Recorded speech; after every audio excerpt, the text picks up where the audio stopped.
Ladies and gentlemen, welcome to another episode of Fuente and Meerapfel present Meet the Professor. Hello, Professor. Hey, Jeremiah, what's happening? You can notice that I changed my decor here. I have the brown curtains and the sleazy decor of when you hang out in those hotels. Don't worry, we've been, we've slept in great five-star hotels. We've slept in shops that don't even have a star. No air condition, buckets of water.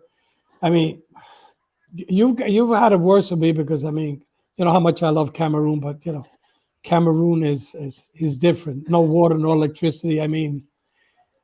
But it does produce, in my humble opinion, the greatest tobacco in the world. And talking about Cameroon, I know that your father's looking down today, and I know this brings tears to you, but I wrote something today that I know Heller, Rick are very proud of the three of you. And every time I light up a cigar with a Cameroon wrapper, your father comes to mind. But happy birthday, Rick. We miss you and we love you. Thank you very much, Jose. It's very much from the bottom of my heart.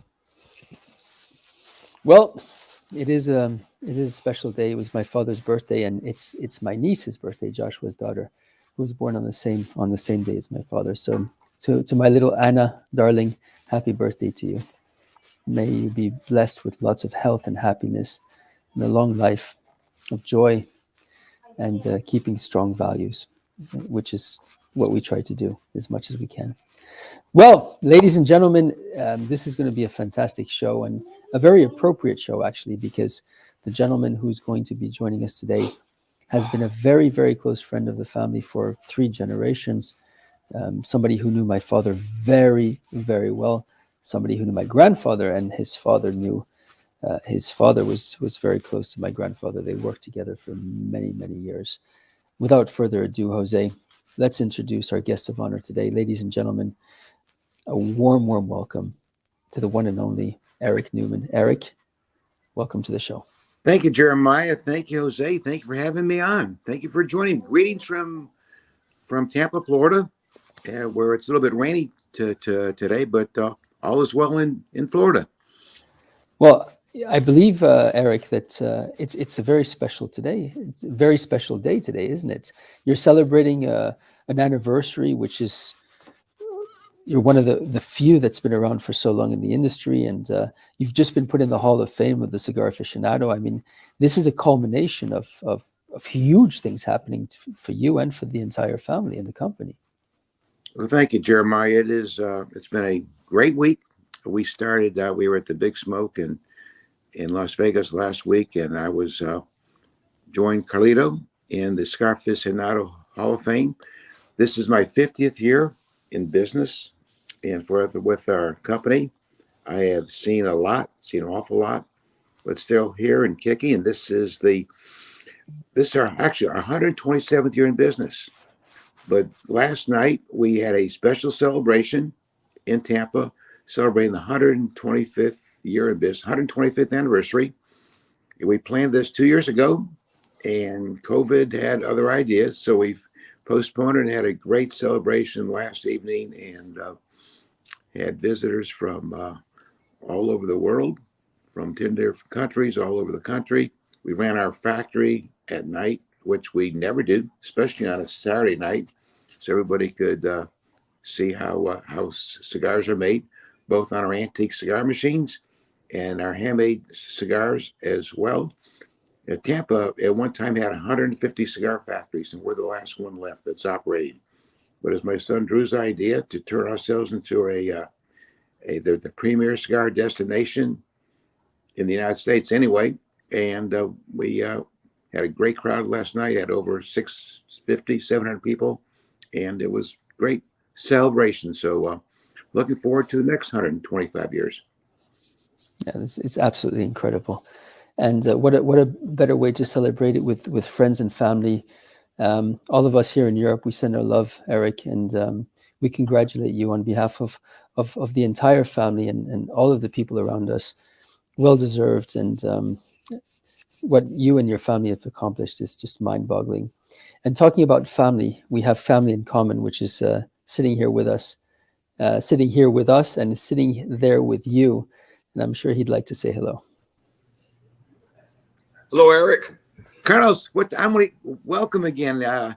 Hope you got in a decent time last night. We were together. I know Carlos he's on occasion has been known to be a late night guy. And well, what time did you leave the discotheque last night? I was for you, right after you left, Carlos. So that's it's all the smoke and everything. And since I've had my contacts and all this stuff, I just couldn't see. I just had these lights blasting. But anyway, you're a very, very humble man. I think it was more like 12 or 1,300 people. And it was an incredible celebration. Congratulations. Well, thank you, Carlos. I saw people in my hometown that I haven't seen in so many years. It just shows the respect, the love, the appreciation, the gratitude that the city of Tampa and people who came from all over the world have for the Newman family. And you, as the patriarch of the family now, as are you, my friend. That wasn't always the case. We used to be the young bucks. Yeah, we were the kids and everything. But congratulations, Cigar Aficionados Hall of Fame. Very well deserved. Father and son, both in the Hall of Fame. And just an incredible 125th. And I apologize if that tardiness is rubbing off on you, because we always celebrate our anniversaries like 2 years later, and because we got to be true to, we never rush the hands of time. But we celebrated. Your whole family was there. Beautiful. And again, thank you, for being so close and so special and being exactly what you are in one word: family. Thank you, Carl. Speaking of family, one of the highlights when we get together for these events, whether it's weddings in your family or the special celebration last night, is seeing your family, all the kids, the cousins, seeing last night Liana, Carlos, Sophia, and Christina and Bianca and the cousins. It's just great. There's so much love abound, and it's contagious. So it was great to be with your family, have them join us last night. And it was a special occasion. So thank you.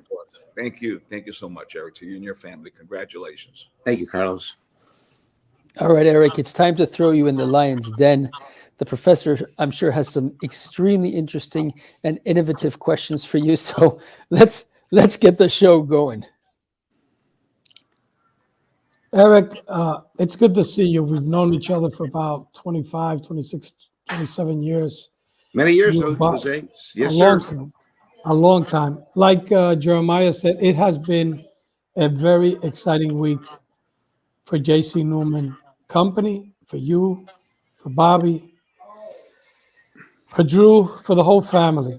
To be around for 125 years, and really it's 127 years, it tells a lot about a company. It tells a lot about tradition, about love, about integrity, about moral values. So now that the company's 127 years, if there's one thing now that you could say that your father is looking down and say, what would it be?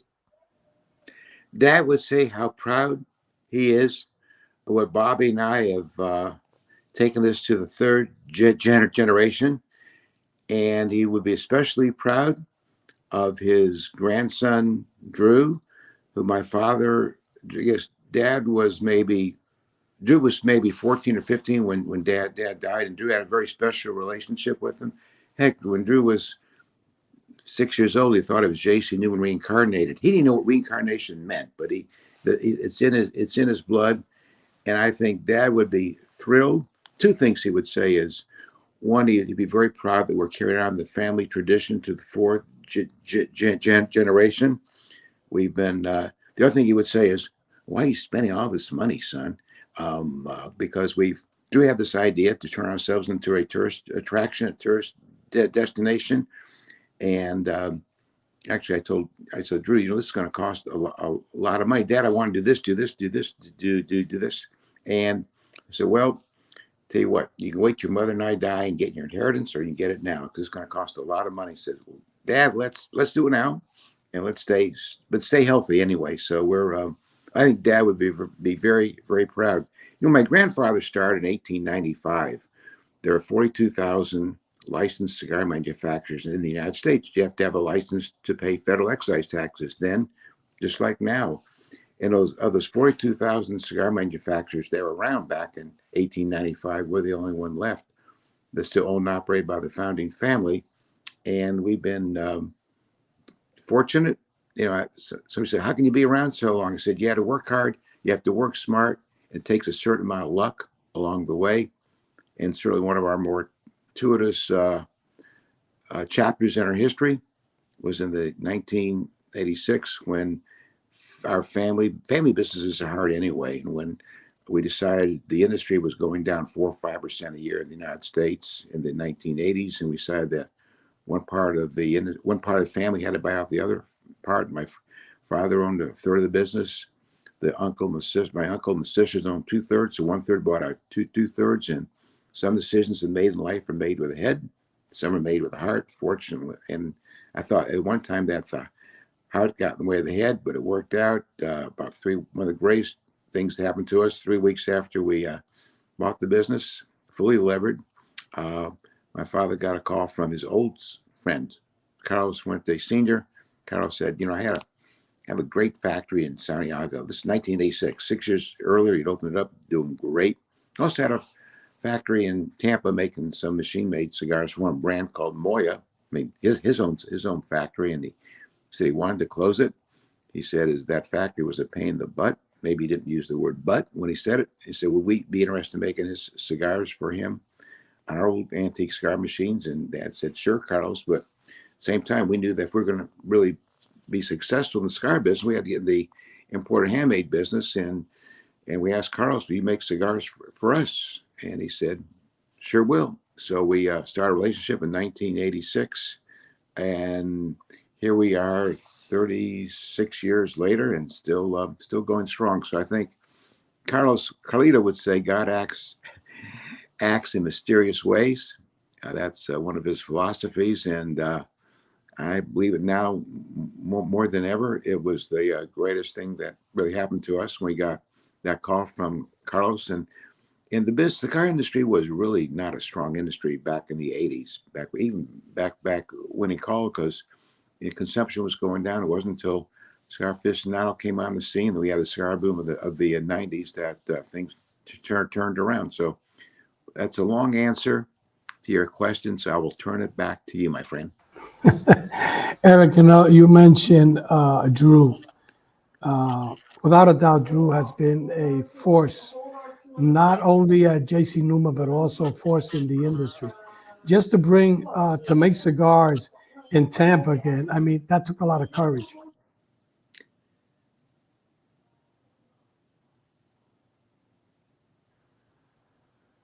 Did you hear me? I did not. Okay.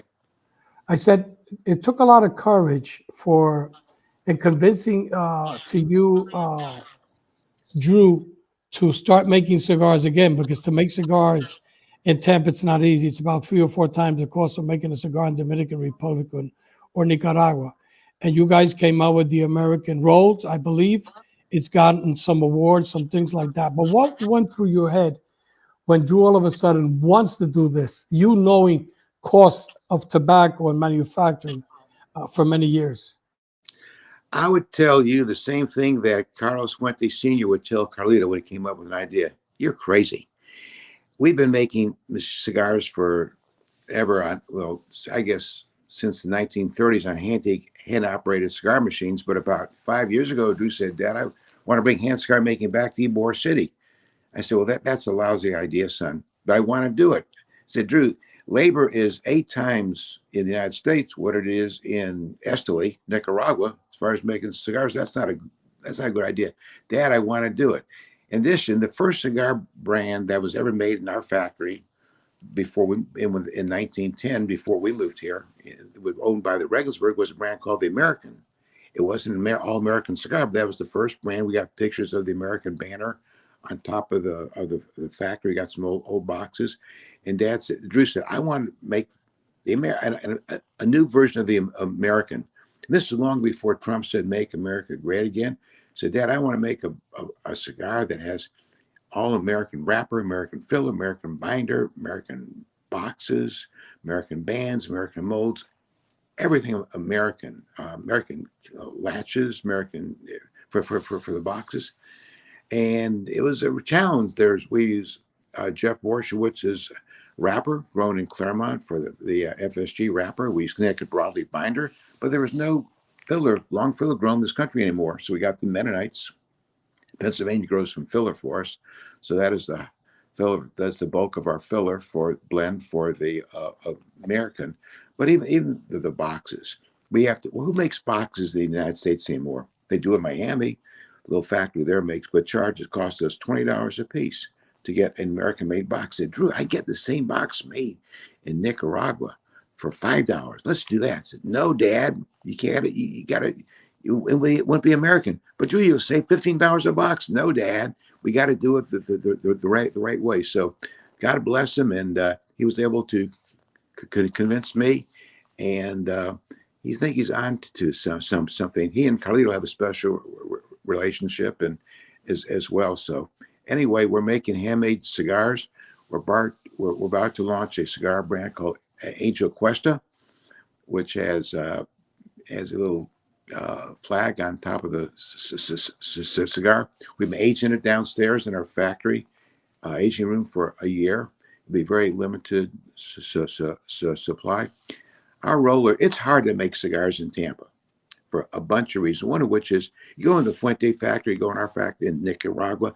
Most cigar makers are paid on a piecework basis, meaning the more cigars you make, the more money you make.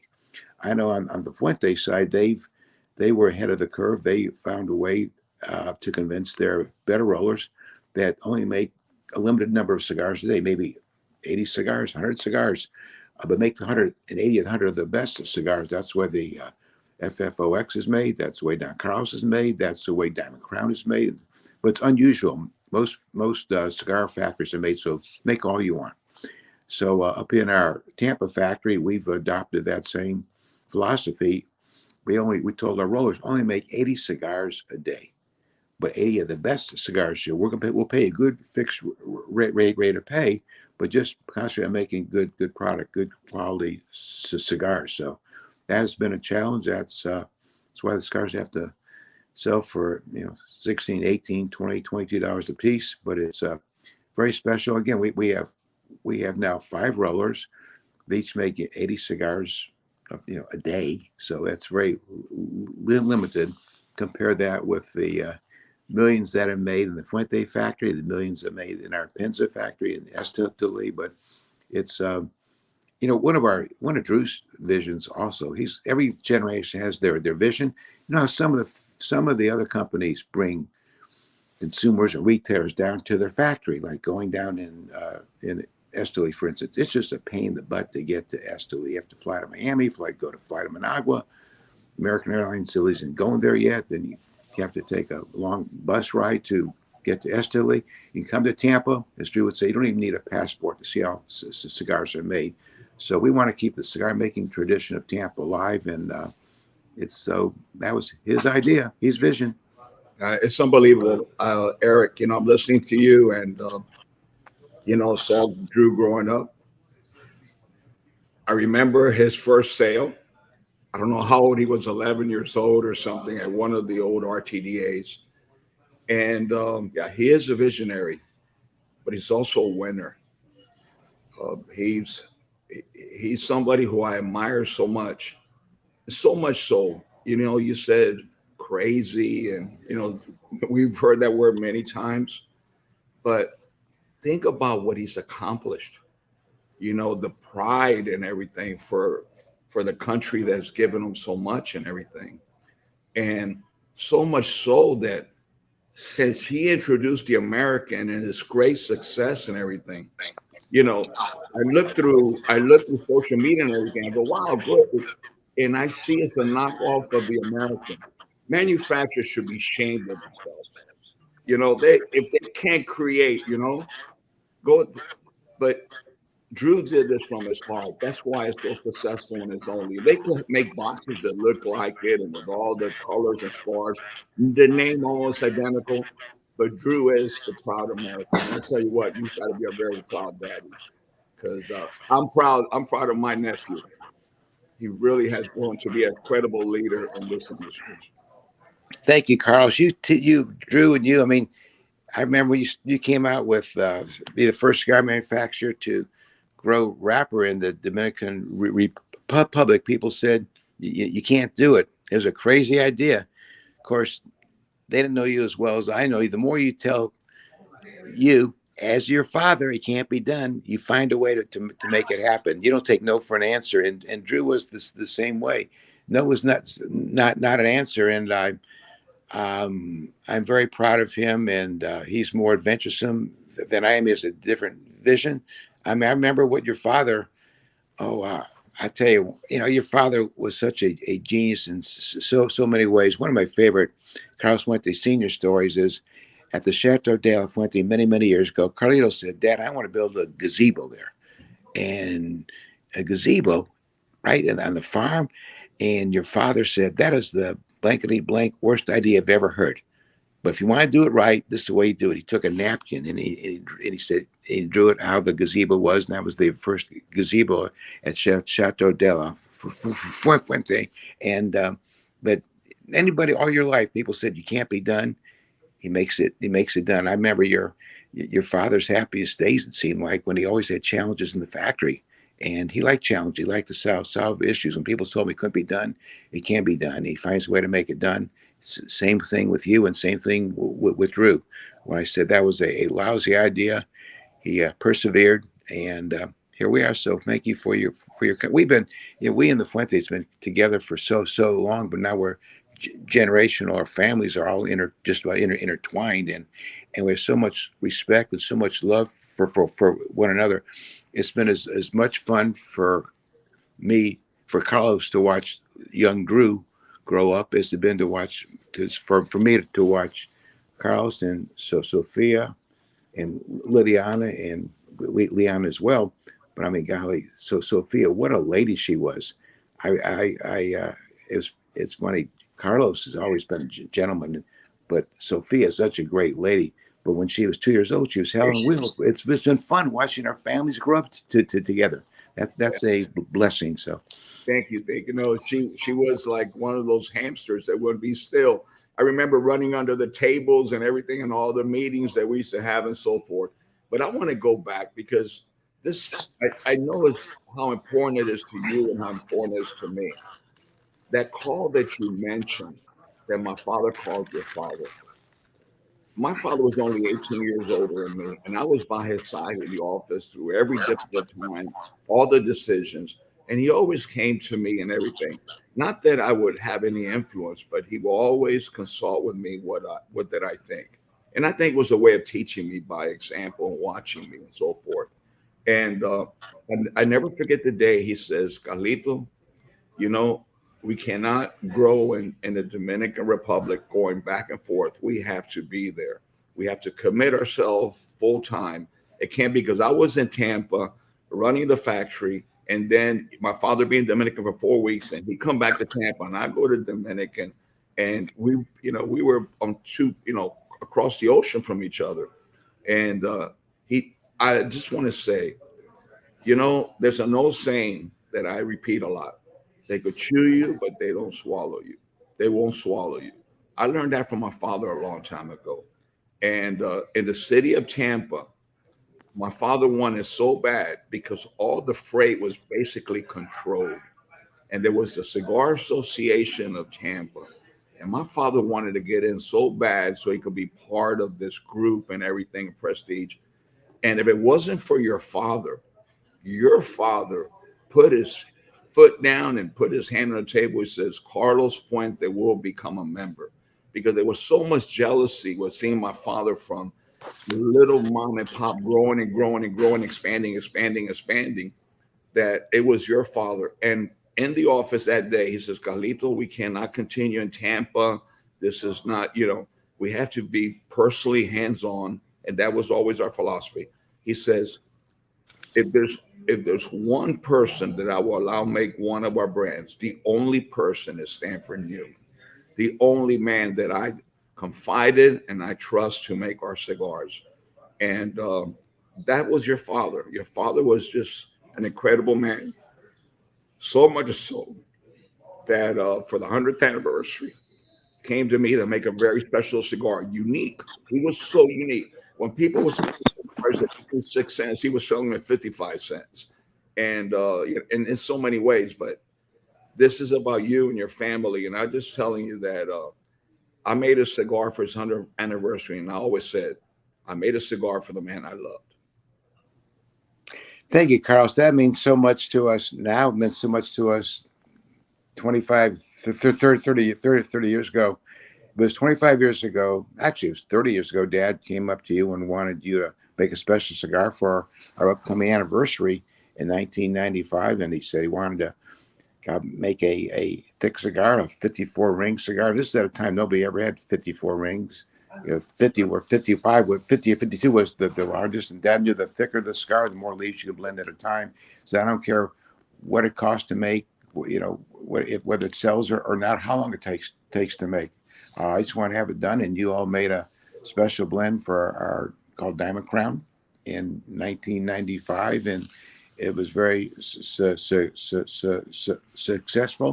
Since that time, it was the only 54 ring cigar around, and since that time there's been 54, 60, 70, 80, 90, who knows. But it was I don't even think you had molds to make 54 rings back in those days, but you did. And we've been you told a story about my father at the Cigar Association, the CMA. Dad never told me that story. One day we were having dinner with one of we had a sales meeting. We're at Alfredito's farm.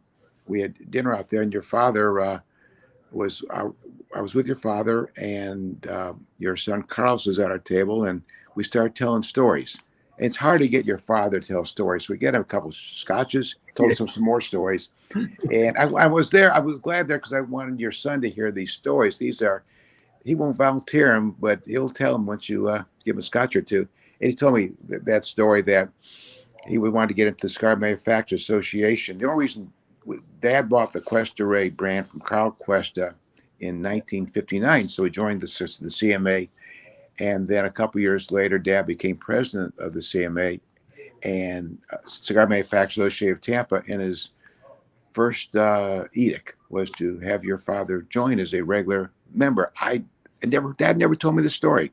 Your father did, and I don't know why the other unnamed persons were jealous of your father's success as the new kid on the block or whatever. But it's funny. As I get older, may not know what happened last night, but I remember 50 years ago, and with you and your father especially. Your father had a memory like a steel trap. He forgot absolutely nothing, and it was very special. When he told that story, it was special to me, and especially all these stories was to your son Carlos, because he needed to hear these stories from his grandfather, and that was a special time. Definitely, absolutely, never to be forgotten. I think we're telling so many stories. We're kind of screwing up Jose's agenda here, but we'll keep on talking. Jose, No. Gerald Eric sent me an email 3 minutes earlier before the show. It says, please have Jose speak as less as possible. Please, just whatever you can. Eric, Spare Eric Newman. Eric, let me tell you He's something. a gentleman. We like him a lot. We want to make sure Jose doesn't speak too much today. Eric, let me tell you something. What's that thing behind you? Eric, let me tell you something. If there's something important about this show, that's in a couple of months, it will be our 3rd year. It's about telling the history. Because like Carlito, Jeremiah, and myself say many times, when we're all gone, people are going to try to change history. And all these things are going to be documented for your grandkids, for my grandkids, for Jeremiah's grandkids, Carlito's grandkids. So nobody could change the history because they're going to hear it out of people's mouth. Because what's really sad is that people today forget who brought us to the dance. And you see all these wannabes and these newcomers, and there's a lot of people who are doing a great job. But also we have to remember those who brought us to the dance. Tell us a little bit about Jasper. What do you want to say? Hello. Okay. Hi guys. Hey, how you doing, Jasper? I Hey, can Jasper. Hey, Jasper. Yeah. Well, my son is, he's a celebrity and he has to do Yes. his thing every week. But listen to Say, this. people see the show because they want to see Jasper. Yeah, Okay. yeah. We know that. The Eric, truth is out. like I said, this is all very important. Jose, I mean, we could, I'm sure you didn't think they came on to see you, right? of course not. They came out to see Eric. They don't want to see We want Carlito. Jasper. We want Jasper. Yeah, of course. Eric, let me ask you this. What you have so far told, and Carlito has said, and I know Jeremiah later on has something to say, but one thing I want to ask you is this. And you and I have had this conversation. We've had this conversation. You look at what this industry has gone through. How many people have benefit? How many people have made millions? And that's good. That's the American. That's democracy. That's capitalism. But the problem is that unfortunately in our business that we love so much, that's been going on for generations and generations, when it comes to the fight, it's always the same people. It's Carlito, it's the Newman, it's Rocky, it's Robbie Levine, it's Lito Gomez, Alan Rubin, 10, 12 people. And hundreds of people are making money left and right, but the fight is only a little group of people that believe in this. And if you look at it, it's basically family-owned company that have tradition, that have principle, that have love. That money is important, don't get me wrong, but more important than money is the love that we have for the greatest industry in the world. What would you like to see from your fellow manufacturers more? Thank you for bringing that up. We've been fighting for forever. It seems this is our 127th year in business. About 100 of those years have been challenge years. But even and we you go through the Cuban embargo and smoking bans, excise taxes, regulation. We have the Cigar Rights of America that is fighting tooth and nail to exempt premium cigars from regulation. It seems like that we're maybe getting close. Way a judge made his decision, but tobacco has been a popular whipping boy all these years, and it's unfortunate but not surprising. There's only a few companies that are taking the lead. It's really costly for us to go to Washington for make special cigars, to pay our dues to CRA, to have lobbyists. And it's not all that unusual that just a few people do most of the work, but it is family-owned businesses. It's there's something special and something unique. Everybody's benefiting from the work of a few. Maybe it's always been that way. Is it right? It's not right, but it's but you know when you're a company from Europe or maybe a public company and you go see. We see Bobby and Drew and I went to see Scott Gottlieb, the FDA commissioner, about 5 years ago, and we made the arrangement. Said, I don't want to see your lobbyist. I don't want to see anybody from a pub company. I don't want to see any smokes. I want to see you. We explained our issue, and we're battling then. And Gottlieb was Doc Gottlieb was the fellow that evidently was a guru on COVID. But the point of it is there's a special story that those of us that are in the family brick and mortar manufacturer businesses they can tell we have credibility that nobody else really has. I don't blame anybody. If you're working for a big public company, you're hired hand, you got to get jobs done, but they have a different view of the world. This is our business. That's all we know. This is Carlito's business. That's all he knows.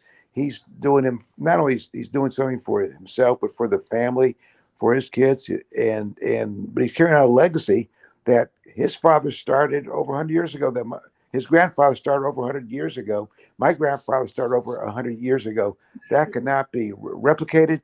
That heart, the passion, the feel for what we're doing. Is it right that we're carrying the load? No, but if we don't do it, who's going to do it? And it's here we plow forward. Carlos, does that do you agree with that thought? The interview is supposed to be about you, but Okay.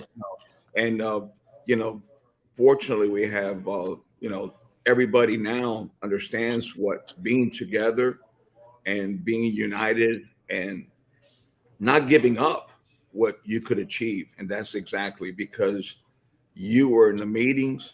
And I remember many times very difficult meetings, heartbreaking meetings for me, because I saw the industry as one, and very disappointed when some big boys, as they're called, told me to my face that we were crazy, that we'll never get any kind of relaxation with, that the, the regulations were coming full force, and that we're just spinning our wheels and our money.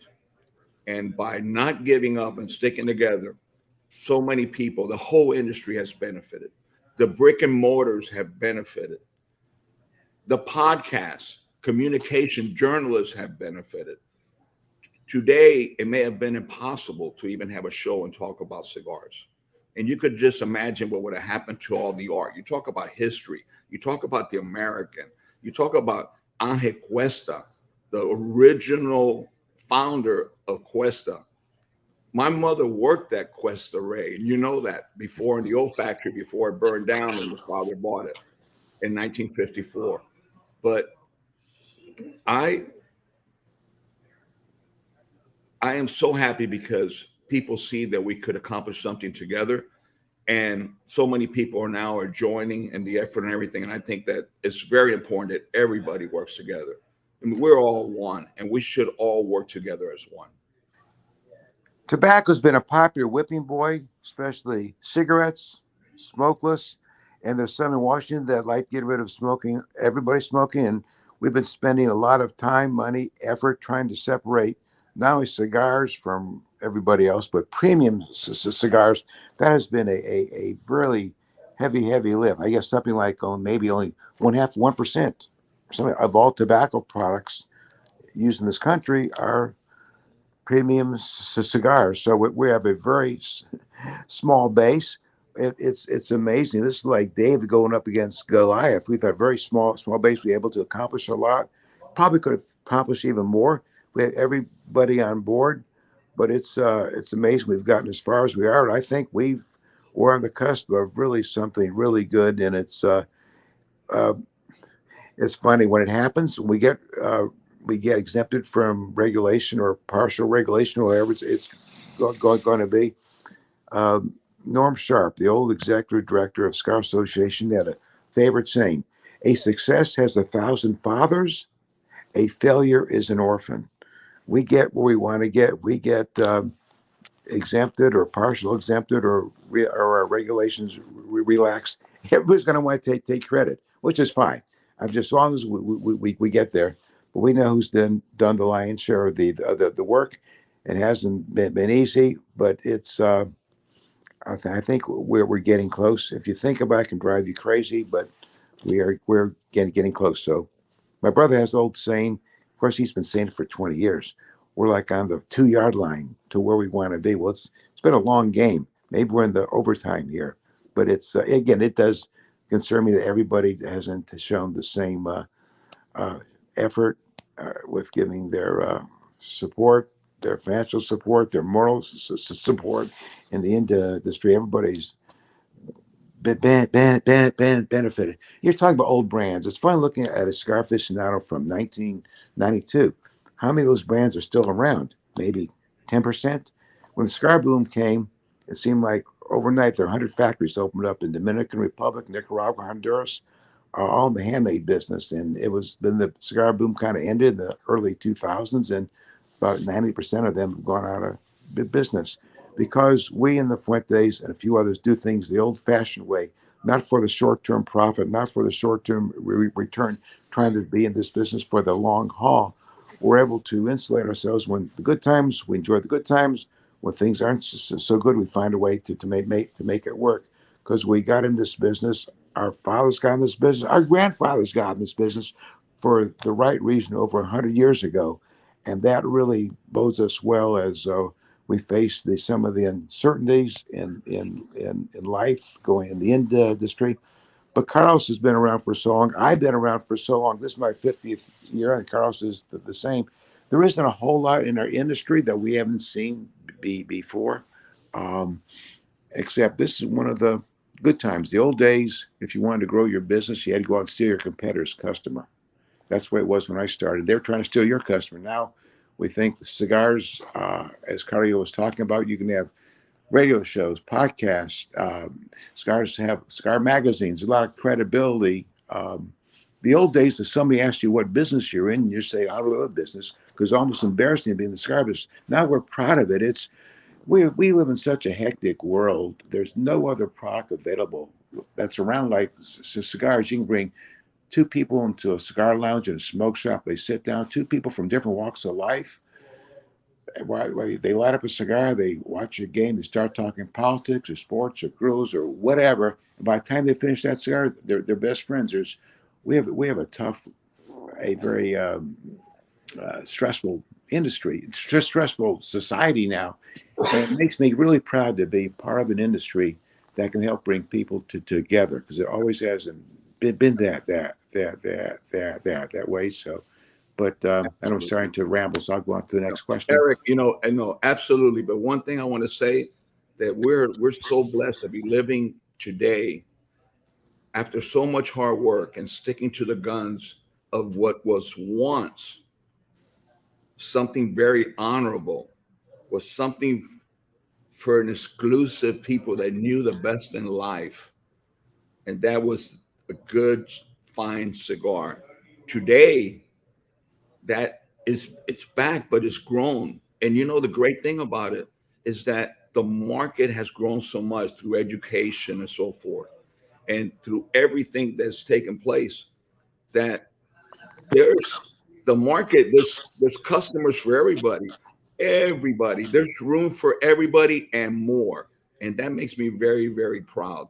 And that's one of the things so important of the accomplishments of PCA, CRA, and those that fought this fight, that if it wasn't for this, well, I don't know, I like to call it a victory, but maybe this standstill in the law, it gives opportunity. So many brands are in the market today because of that decision of the judge.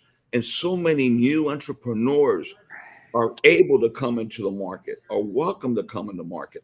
And if people concentrate on quality, respect the industry, respect their consumers, respect their customers, there's no reason in the world why we'll continue to be able to make the industry larger and have a market for many more manufacturers to come in. You talk about Tampa in its heyday, 500 million cigars made in Tampa, 500 million Havana tobacco. Imagine that.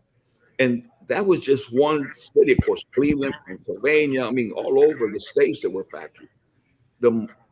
We could do that again if we all would come together and keep educating and educating, because unfortunately we're under the umbrella you mentioned, tobacco.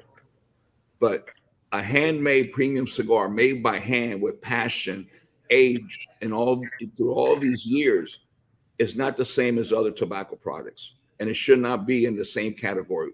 No different than a chimpanzee that lives in a tree or a dolphin that lives in the ocean. They're considered mammals, but they're totally different in every aspect. And we're different than any other tobacco product by far. Well said. Thank you. Definitely. Eric, if we go back, we talked a little bit about the boom.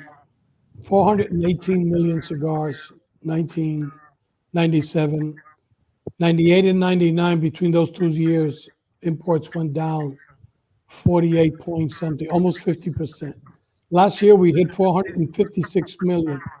And for the last numbers we saw from the CAA, it seems that we're going to surpass the 456 million again. What worries you about that? Well, what happened last time, there was those numbers you quoted, 400 million cigars that was coming into this country.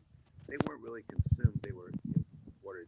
What happened is that there was the demand exceeded supply. In 1997-98, supply finally caught up. Eric, if you could slightly move your hands, I think it's covering the microphone. Okay. Perfect. We got you Very, back. Thank very, you. very good. Thank you, Jeremiah. In the 1997, there may have been 400 some odd million cigars come to this country. Cigars were so hot, every movie star and athlete wanted their own cigars, and there wasn't that much consumption. Retailers were buying the stuff that they didn't need just because there's panic buying in the streets. Then in 98, 99, 2000, supply caught up with demand. That's when the import numbers started to drop.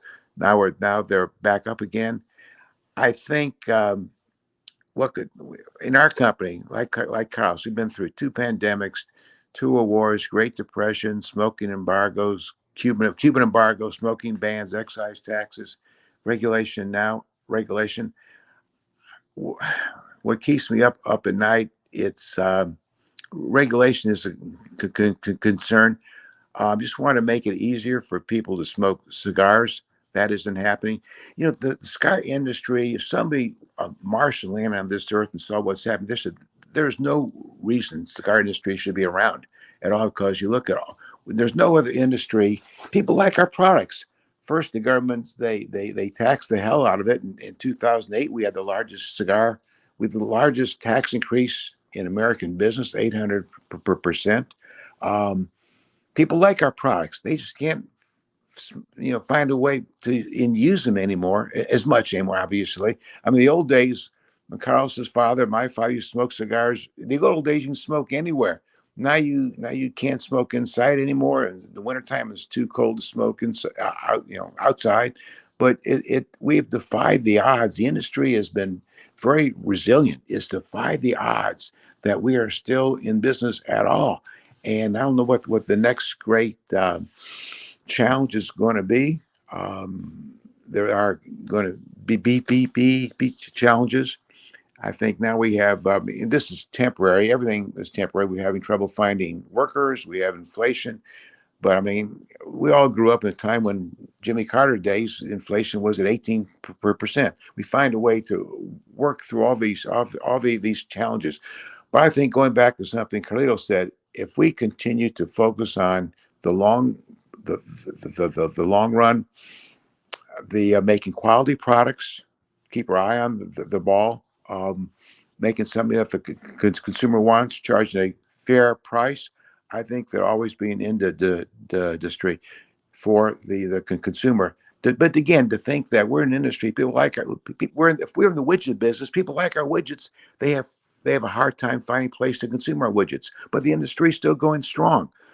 We get taxed on fairly with the excise taxes. We're paying SCHIP and the state taxes, but we're still in business. So I think I think the industry has a great opportunity to continue, especially for the family-owned manufacturers who are not looking for a quick profit, not looking for a quick gain, looking forward to be here today, tomorrow, and 10 years from now.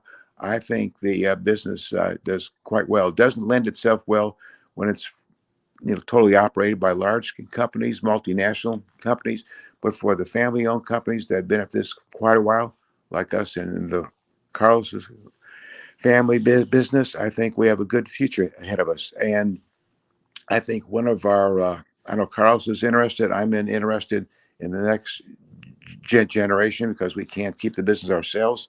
We have to turn it over. Carlos is looking forward to the fourth generation of this family. I'm looking forward to the fourth generation with Drew. I got told somebody, stories that somebody, one of our major mom and pops, not major family businesses, sold about 10 years ago to another company. And the next week, the guy called me up and said, "What are you doing about succession planning?" And I never thought about it. I thought I would live forever. I said, "But I can't take the company in my grave. Bobby can't do it either." So if we didn't have another generation who was interested in the business, we would have sold the business. So we're still hanging on strong. And I know Carlito was looking forward to grooming his kids. And I was talking to his son Carlos last night, and Carlos is 2 weeks away from graduating from college, I believe. And he said, "Carlos, what's next?" On to the DR. So I know he's got a lot to learn, and he's what a great fellow, well-grounded fellow, good listener, and I think that bodes well for the future of the Fuente family going forward. Back to Drew's, so entrenched in our business bodes well for the Newman family going forward. So I'm excited. I wish I could be here forever. I wish Carlos wishes he could be forever. You wish you could be there for forever, but it's not going to happen. But the fact that we got the next generation and beyond interested in family business, and this industry, well, does best when it's run by family businesses because they have a different vision, different impetus of what they're looking for. So I think it's exciting. And I'm starting to ramble, but I can ramble with the best of them. So I'll turn it back to you, Jose. Well, let's keep Jose out of this for a second and bring our Okay, friend Jeremiah. Rich Mayberg onto the show. You ready? Let's do this. Yeah. Okay. Ladies and gentlemen, it's time for Rich's Riot.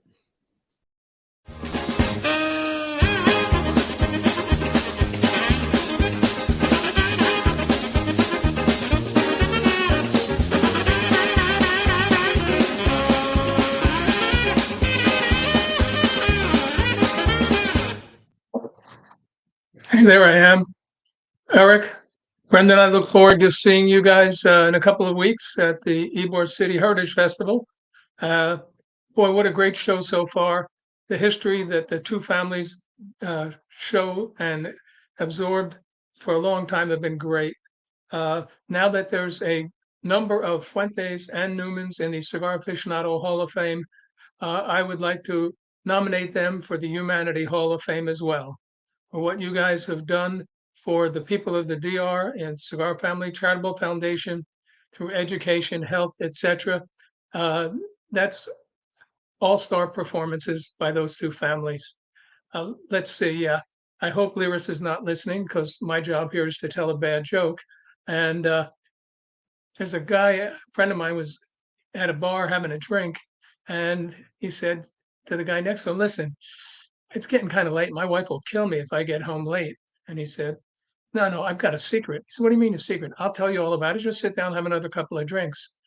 Well, the secret was to go, when he goes in the house, tiptoes in, goes up to the bedroom, pull that sheets down and climb down between his wife's legs and go to town. And he says, "What? Yeah, she'll love it. And don't worry about a thing. It'll be okay."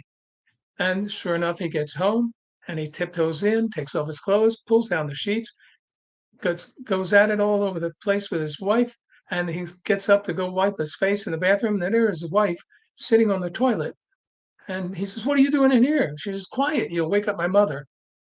So help me. That was very good. Thank you very much, Rich. I Wonderful. hope that Lyris wasn't listening.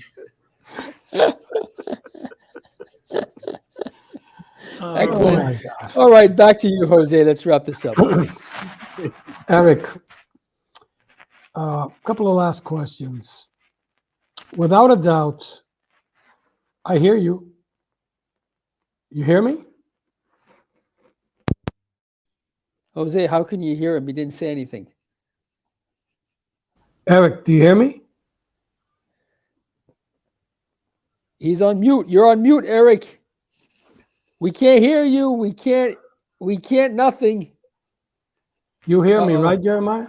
Uh-oh, of course I hear you. I always hear you. When I go to bed at night and I have bad dreams, I hear you. Eric, we don't hear you. Uh-oh.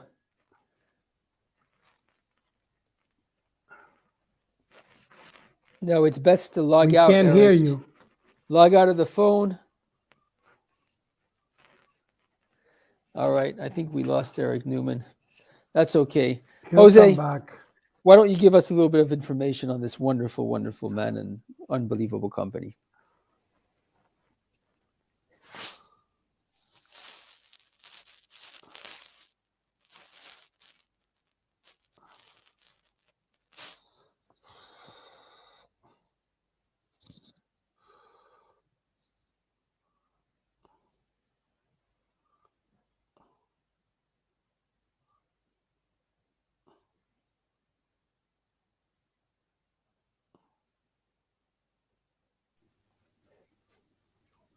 Okay, that was inspiring, Jose. Thank you very much. And somebody wants to say hello. Melanie! What's up, guys? Okay, man, we've and Carlito's on the phone. This is And great. Carly is on the phone. This is No, going no, from no, bad to worse. I'm trying to speak This to is Eric. Eric, log back in. Just start again. Log back in. Yes, teach him. Yeah, Teach him log how to back do it. So I Eric. taught. Eric is here. We got Eric. Eric, unmute yourself. Thanks to Melanie. She's the one who taught me how to do that. All right. Okay. That's okay. Jose, everything is going to be fine. Don't worry. Jose's in shock. Jose, we can't hear you. Oh, He's in I can shock. hear you guys. Okay, good. I'm good. ready. Kansas Day. I was Oh hoping my that goodness, I was ladies and hoping you were gentlemen, reading so I could this say is what I'm the doing. Fuente Meerapfel Meet the Professor show. The professor, Jose, are you having a stroke? No, I'm just waiting for Eric. All right, He's let's logging get. back in. He's logging back in. All right, let's do this. Let's get Eric Told back me. in. There we There go. we go. Thank Ah! you. Just try. Fantastic. This means try it over again, which I cut out and tried it again. So what will be next? Like rebooting your laptop when it doesn't work. It works. Thank you. Eric, one last thing. Without a doubt, the show that we had last year was the best show in the last 4 or 5 years. Because the way I see it, it was quality and not quantity. The companies that had to be there were there. Do we wish that all the companies would come back? Absolutely, yes, because it makes the association stronger. And I think also it's good for the retailers. But it is what it is. We will continue to be there. We will continue to support CRA. We will continue to support the PCA, and we will do anything possible to make the show better. Let me ask you this. If you were to tell or recommend then the PCA 2 things, what would it be?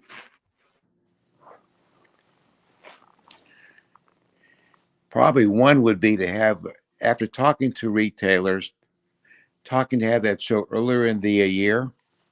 Evidently, unfortunately, we become a seasonal business, and the summer is the season for when golf courses are open up for a lot of the retailers, especially up north.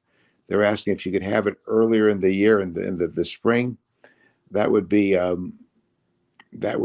probably helpful. And the second thing I would ask would be to continue to get more and more retailers involved. You're talking earlier, Jose, about there's so few manufacturers are doing most of the heavy lifting for the industry. Same thing for the retailers, even these state associations. You got hundreds of retailers, maybe 40 or 50 retailers in a state, but only 10% do the work. But the more they can have the outreach, if I could have the answer to that question, I'd probably be in a different line of work. But I think continue to get the mom and pop businesses. The cigar industry today, the retailers are one of the last bastions of mom and pop businesses. Just think about when I grew up, there was a lot of bookstores, toy stores, hardware stores, all independently owned. Now they're all gone away. They're all gone to the big box stores. The mom and pop smoke shop are anomaly. They define the odds, and they're really, one or two people in the store, and one or two people that run the store, that work in the store. So just have a continued reach out for PCA, get more and more of them involved politically. We still have a lot of political issues facing us. All politics is local. The truth of it is, when a situation happens in a state, you can hire a high expensive lobbyist to have them get things done. But at the end of the day, it's the guy in the smoke shop in the store who the local congressman, the local state legislator would much rather hear from one of his constituents than he would from a hired hand. And the local retailers got a lot more ability, a lot more clout that he thinks he has, but he has to be organized, and that's something that the PCA should continue to do to get these they have an army of tobacconists. They just have to get them get them involved, get them headed in the right direction, and help them help turn back all those that are trying to put us out of business with higher taxes or smoking bans or whatever. I think making the PCA relevant is the most important. And again, having the show earlier in the year and getting the retailer, the guy, the tobacconist that owns it, more involved would be a great objective. And like we'd be glad to help in any way that we can. Eric, first of all, on behalf of myself, Khalid, Jeremiah, Mel, Rich, I would like to thank you for being on our show again.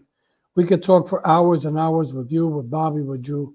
Thank you for what you do for the industry, the support you do, what you guys have brought to Tampa. And again, thank you very much for being our guest one more time. Regards to Bobby, to Drew, to everyone. Carlito? Again, Eric, I don't know if you were listening, but again, thank you very much for being a guest. I know it had to be, it's a long night. You must have hugged and taken photos with so many people in the last couple of days. What you're doing for the community, you, Bobby, your son Drew, your entire family, wives, nephews, everything you're doing for the city of Tampa, for the community, museums, sanctuaries for our beloved roosters, our symbol of Ybor City. It's nonstop. You know, you mentioned the PCA, you know, the investments that you have made, got the best booth, and you know, keep showing not only great cigars, but you show what family's about: respect, love, legacy, history. And I think those things are priceless. Like we've said so many times on the show, if someone doesn't document the history, someone in the future is going to create their own history. And I think that history is so important. We lived a lot, we've seen a lot. You mentioned embargoes, revolutions, and different things, hurricanes and destruction. But we know that the unity, the love, the passion, the commitment is what keeps our industry together. And there's no greater example than the perseverance and the commitment that the Newman family has to this wonderful industry that we all love so much. Congratulations, Mr. Hall of Famer. Well deserved. Congratulations on 127 years. And God bless you, and congratulations, especially for having such an incredible heart, big hearted family that gives back to so many charities through the community, your brother, yourself, and being my partner and co-founder of Cigar Family and being my partner in this wonderful industry. I'm looking forward when my son someday could interview your son and say the same thing. God bless.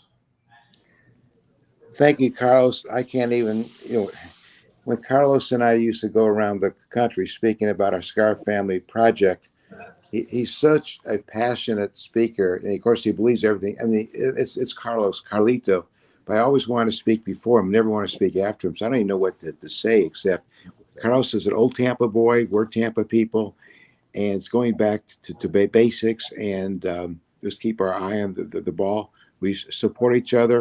It's 36 years ago was the greatest day when my father and Carlos's father got together. We're very fortunate.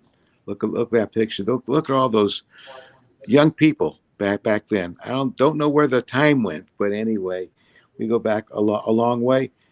And since we're old guys, we like to look back, but I'm as excited about the future. We may not be around with our kids and grandkids going forward. So someday we'll be like our fathers and like our grandfathers up in heaven, looking down with a big smile on our face and being proud. That's what we're looking forward to. Don't want to get there anytime soon. Neither does Carlito. But one day that we will be proud. Thank you, Carlito. Jose, thank you. Jeremiah, thank you. And I think Mel is probably in the background there. And except for my challenges with technology, I appreciate you putting up with me today. And thank you for inviting me to be on the show. And look forward to coming back whenever next time. And congratulations on your successful show. Who think you could people have all these followers on a podcast like this? So God bless you for making this happen. and continued success on your end as well. Thank you. Thank you very much, Eric. Please send our best regards. Big hug to Bobby, to the wives, to Drew, to the entire family. And stay healthy. It's good having you around.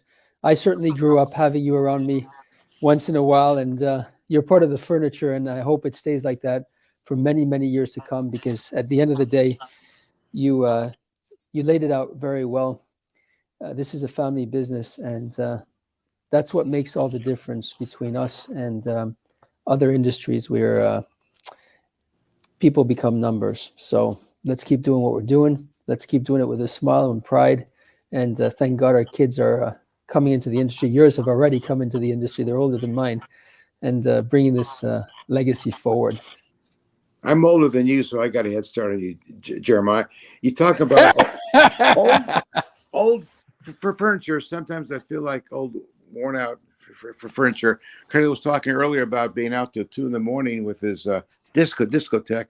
Maybe he and I were right next to each other, because it's we aren't quite as young as we used to be. But Now here's today's dad's birthday, and my sister posted some pictures. So here a little something that Melissa posted. I'm sure it'll remind you. Oh gosh, how old would Rick have been? On this picture, he was probably in his early 30s. He had a passion and love for this business that I've never seen. He was like your dad. He loved the business. I mean, you're talking about going to Cameroon. Your father spent many months in Cameroon with nothing else was around there, and he believed it. And it's happy for me, Jeremy. It's pride. I'm happy and proud to see you carry on his love and vision, tradition, and his the passion for the business. He's up there being very, very proud of you, and he gave you the ball. You're running with it, and he's got a big smile on his face. So, and you can't see him physically, but he's up there watching down on you. So, you and your brother to be commended. So, thank you for carrying on the Meerapfel tradition as well. Thank you, Eric. That means a lot. Appreciate it. Thank you very much. All right. Well, we'll see you soon. Okay. Big Thank hug. you. Love to Take you care. and to the family. Thank you all. Don't go anywhere. We're gonna wrap up the show, ladies and gentlemen. Another very moving episode of the Fuente and Meerapfel Meet the Professor. This goes to show how much this show brings together all of the legacies, the families, the stories. Make sure everything's documented, because at the end of the day, if we don't do it, nobody will. Remember to take care of yourselves and of each other. And as a guy with a hat used to say, if you don't do it with passion, don't do it at all. We'll see you next week, same time, same place. Thank you very much. Bye-bye for now. All right. Thank you very much. Eric, thank you. It was Thank you. wonderful. I You're a was gentleman. honored to be here. I see Mel back there. This was